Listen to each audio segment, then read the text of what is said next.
وایو زه غواړم لاړ شم. تاسو وایي که نه پښتو کې زه غواړم لاړ شم. راځئ چې په الماني ژبه کې هم دا زده کړو.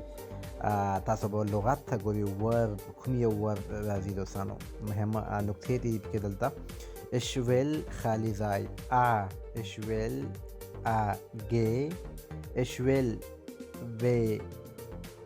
gehen ich will sie gehst geh gehen sie gehst. کوم یو صحیح ده تاسو یې په کمنټ کې ولیکئ.